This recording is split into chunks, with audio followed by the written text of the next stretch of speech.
Hello, welcome to Many Worlds. This is a podcast with Dr. Kevin Henry Villanueva, the inaugural professorial fellow in ethics and international relations in the University of the Philippines. A charge that some of my critics have leveled against the paradigm of original encounters, against ASEAN as an alternative political project on the stage of world politics, is that my interpretative understanding of this Southeast Asian concord is one of unbound optimism. I can see how this is so, but it is not clear to my critics why I take such a stand. The charge cannot, therefore, be taken lightly. It must be addressed and put within the widest perspective on the horizon of human understanding and possibility that can be attained. I see the world of international relations primordially as an order of the world and not an order of the international. That is, as a living thing. These are two distinct and dynamic processes. In the former, we, as peoples, play a leading role. We take center stage as we turn words into flesh. In the latter, we as peoples are the spectators. We are the audience. We are abstracted to a certain degree. We watch states display our flags, sing our national hymns, and exchange our currencies. We are invisible to the play. To fully understand international relations, we must understand ourselves as a polity, as a political and moral community. The enterprise necessarily contemplates humanity. This is where I make a crucial ontological turn, a radical shift from the singular perspective of the autonomy of the individual in the liberal tradition to a polity of togetherness. Humanity, in my view, is constituted not by individuals but by peoples. To be clear, if we had to reduce humanity to its elemental form, what we have is a compound. It is the moment when there are two or more individuals who combine. It is, as it were, that moment between a man and a woman. It is the moment in which the process of creation begins. The creative process turns around the moment when an individual begins to see himself as if in front of a mirror. It is as if because what he sees is not his own image, but the possibilities of his, her, their difference and likeness. It is in the mirror of humanity and nowhere else that the individual begins to be conscious of the self and make sense of the self and objects and things over which he has the ability and the power to use. It is in the mirror of humanity that the individual becomes an artist. By this, I mean that we can look and see, to judge if what we have created is good or poor and ugly. If it is good, we are made happy and full. If it is poor and ugly, we are filled with cunning and despair and made wanting more than our fair share. In haste, we plant seeds of discontent. It is in the mirror of humanity where we must be patient. Hannah Arendt writes, "Humanism, like culture, is of course of Roman origin. There is again no word in the Greek language corresponding to the Latin humanitas.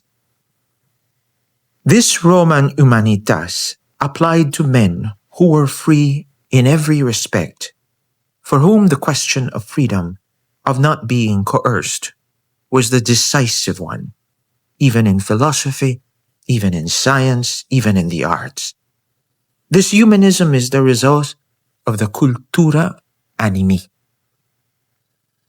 of an attitude that knows how to take care and preserve and admire the things of the world, As such, it has the task of arbitrating and mediating between the purely political and the purely fabricating activities, which are opposed to each other in many ways.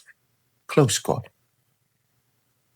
It is important to note, therefore, that this cultura animi, that which mediates the conflict between the artist and the man of action, of a mind so trained and cultivated that it can be trusted to tend and take care of a world of appearances, whose criterion is beauty, that which mediates the world of the artist and the craftsman and the world of the statesman, is therefore that which connects the products of art, together with the products of the man of words and deeds, in the world of appearance, which is common to all, the public space.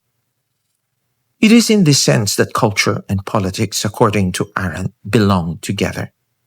In her words, they belong together, and I quote, because it is not knowledge or truth which is at stake, but rather the judgment and decision, the judicious exchange of opinion about the sphere of public life and the common world, and the decision what manner of action is to be taken in it, as well as how it is to look henceforth, what kind of things are to appear in it. What I think we can rescue from the roots of humanism in relation to culture, that which relates primarily to the intercourse of man with nature in the sense of cultivating and tending nature until it becomes fit for habitation, a loving care that stands in sharp contrast to all efforts to subject nature to the domination of man, is that cultura animi, no less than the active love of the beauty in and of things is itself, the spirit in which they are imagined and come into appearance for all to see.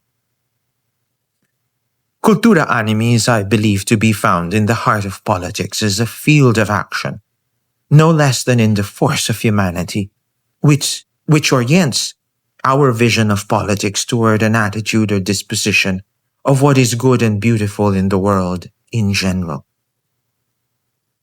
If we agree that we share this cultura animi in working towards the things, because of the beauty we bestow upon them, human life is manifest and made worth living, and the potential for greatness to endure becomes real and desirable. What, I ask myself, is humanism in our time?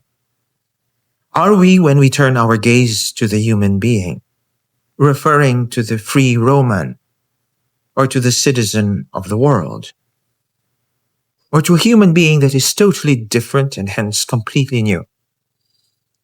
Is this what we mean to be a member of humanity, for to be a citizen of the world, in a world in which there appears to be no one accountable for political membership is a contradiction in terms?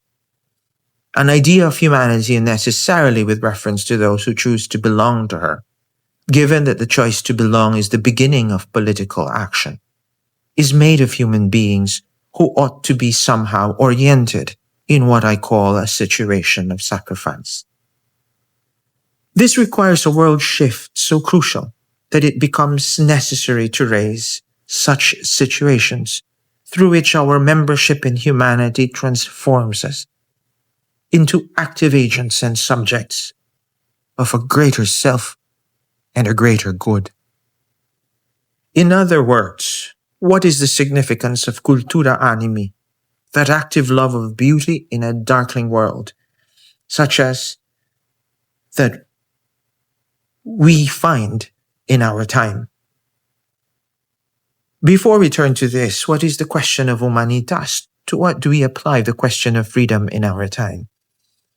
It is in the mirror of humanity where we, as peoples, have yet to define ourselves as a political community. In the mirror of humanity, the question is not, who am I, but who are we? The critic of unbound optimism in this first regard is well accepted and clear. Humanity does not age. Our sense of destiny revitalizes us in every generation because it breaks through the dark clouds of despair, doubt, and uncertainty. Because I stand with and within humanity, because I summon us to become peoples, because I do not stand alone. My optimism, indeed, is unbound.